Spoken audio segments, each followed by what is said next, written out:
Your key witness orchestrated this. They top witness is the lead suspect.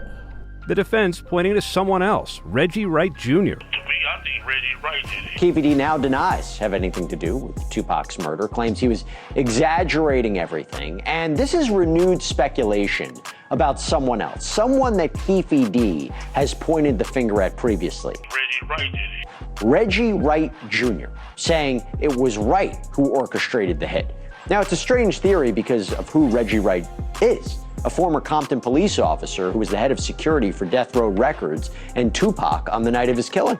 Why would someone paid to protect Tupac want him dead? You know who better to ask? Nobody than the man himself, Reggie Wright Jr. Reggie, thanks so much for taking the time. I really appreciate it. This must be a really interesting time for you, 30 years in the making, seeing this. He's pointed the finger at you, Keffe D. Why? I mean, let's be clear. Did you have anything to do with this whatsoever? It's a lie that I told back in the day. I told Frank Alexander to say that when they got out of the taxi cab, when they arrived to the MGM, that Orlando Anderson was the guy who attempted to take his chain off his neck. And Frank went along with that and told the Vegas PD that initially. Now he eventually retracted once, the bitch came out of him. Nothing at all to do with this. And thanks for having me on your show, Jesse. You got it. But it's crazy. A person that all three of his previous attorneys has called him a habitual liar. Now he's making this claim.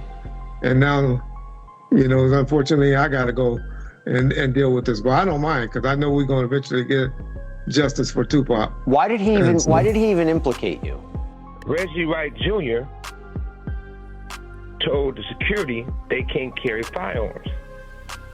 The sad thing about that, Pac hated Reggie Wright Jr. Oh, well, there has not been anyone on social media for the last maybe 10 years that has been calling for this arrest to happen. And he, it bothers him that I have been on social media and just pointing this out. And there's another gentleman by the name of Mike Dorsey that started a petition and that submitted it to Vegas for this case to be open. And thank God that they eventually decided to open the case. And then now we see what happened. So when Keffe D was allegedly saying for all these years in book, the interviews, all this documentary, that he was involved, that he orchestrated it, but now he's saying that he was just exaggerating it, who do you believe? Which version? I just did it for the money. Oh, definitely the version of the book. The version that he said when he was facing 25 years of life, there was no money being offered for interviews or anything like that in 2008. And then he later gave in 2011 the same exact statements to law enforcement. Who do you think the shooter was? Because Keffe D originally said his nephew Orlando Anderson was the shooter. There's been other theories about that. Suge Knight says he knows who it was, but he says, he won't say who it was. Do you have a theory about who pulled the trigger? Well, Suge Knight used this as a weaponization.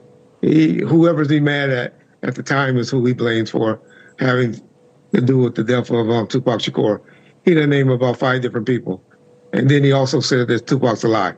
So Tupac and Keffe D have one thing in common. They both are major liars. Tupac and Keffe D have one thing in common. They both are major liars. But it's hard to say. I believe Keffe D version about Orlando, but the other gentleman that said it on that side of the vehicle in the rear passenger seat, there's a slim chance. Possibly could have been, but as Keffe D said, Orlando took the gun that he gave to him, reached across, and fired. And generally, the person that's been assaulted, they're the angriest at the time, and so they have the motive to do it. Let me ask you this. So you were in Vegas that night. I believe you were at the nightclub that they were driving to, getting things ready. Was there a security plan in place? Was it thought that Tupac might have a threat on his life? Talk to me about what was happening then. Well, we have an entourage of maybe about 10 homeboys is always with them.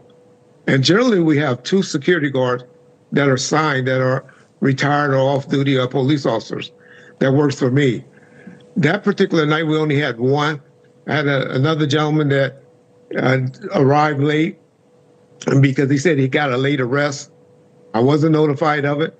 Not saying that even if I was notified of it, I would have thought that they had sufficient amount of security with them, because I know of all the death row staff security that was along with them as well. How did you find out Tupac was shot, by the way? By 2 gentlemen that came from the scene, ran up to me inside the nightclub and told me that, hey, Suge and Pac just got shot. While I was working at 662, I heard something over the Nextels that we all carry for security.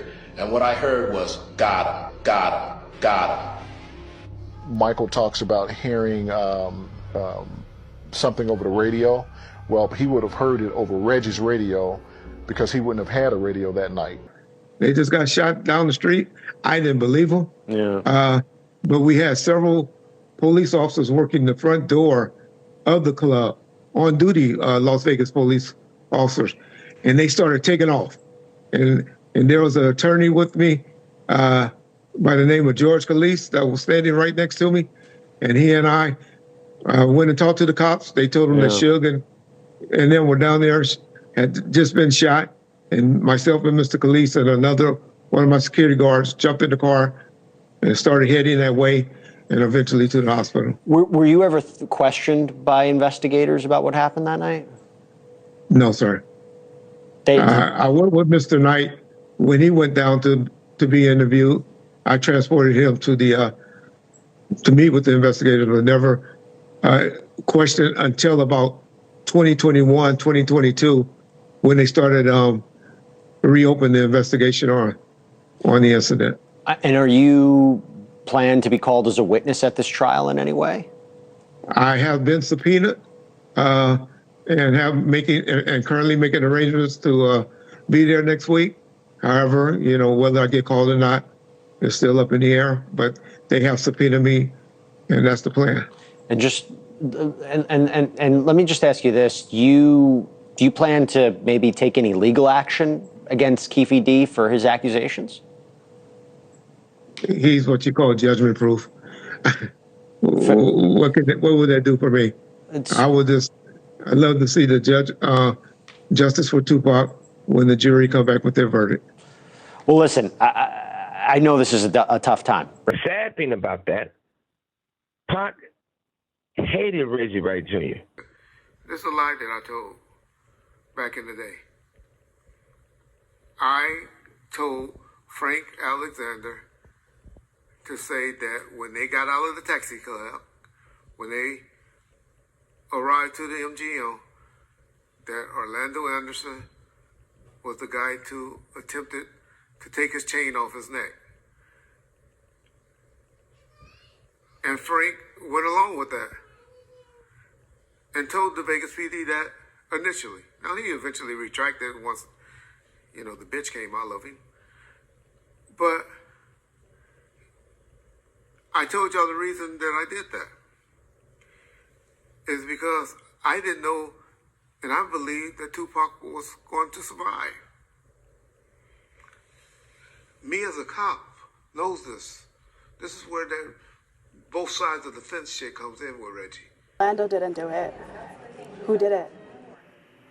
To me, I think Reggie Wright did it because he on all them lies. He get on the internet and just go crazy every day. Nigga that want to play with me. What? I set Keffe D up. I set him up.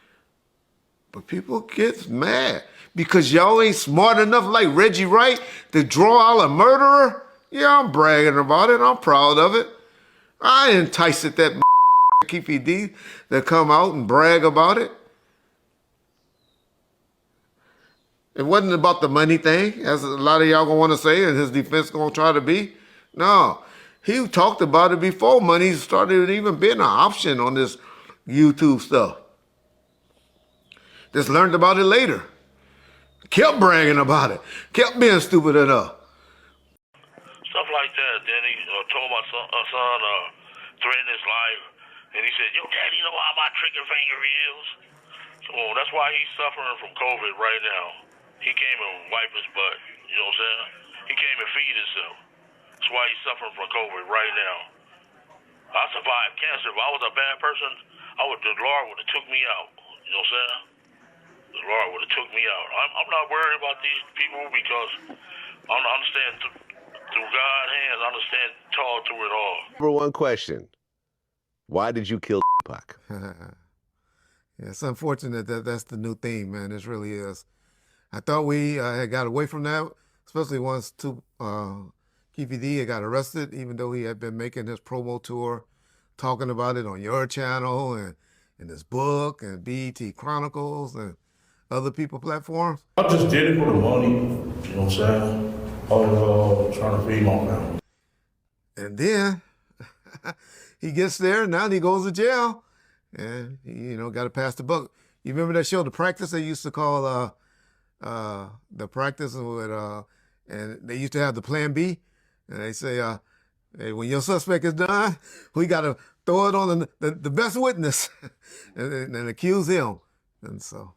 Well, right, because Keefe actually did a few interviews with some news channels recently, and in those interviews, he's basically saying that you're the one who killed Tupac. To me, I think Reggie Wright did it. Yeah, he just said that. No, a lot of people will say he's been saying that. They say, if I get in handcuffs, Reggie Wright need to be in the handcuffs. Right, he said it on my interview. Okay. Yeah. But he actually was talking about Biggie Small. He wasn't talking about Tupac when he was making that. Right. He was saying, if I could go to jail for Tupac, Reggie and them need to be going to jail for Biggie Small. Suge, he also said that, you hired Poochie to kill Biggie.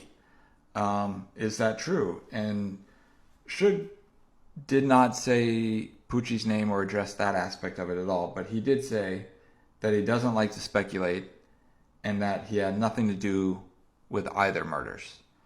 I just wanted to get your thoughts, because it did intrigue me when that question was asked, but I just wanted to get your thoughts on that segment and how Suge handled it, and if you had any other notes about it. Oh, smart man. I agree with him. Who cares about anything concerning Biggie? I don't care. People get mad at me. I was on Clubhouse and did an interview with on Clubhouse. And people got mad at me because I'm so blunt and be like, I don't care about the murder investigation of Biggie Small. I don't care anything about it. I only defend and get upset about being accused or associated to the murder of Tupac. Like I said, my lawyer gave me a script that he said you can save all your friends and your family. And I came and read that script to them in 2008. After they left, he high-fived me and everything. I told you, big dog. So I'm not going to tell you that I didn't do it. It's not about picking on Keffe D, but at the same time, most of his situations, I know he did it to himself. To me, I think Reggie Wright did it because he on all them lies, he get on the internet and just go crazy every day. I set Keffe D up. I set him up.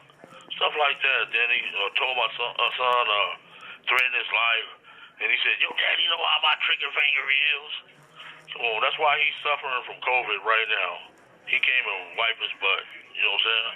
He came and feed himself. That's why he's suffering from COVID right now.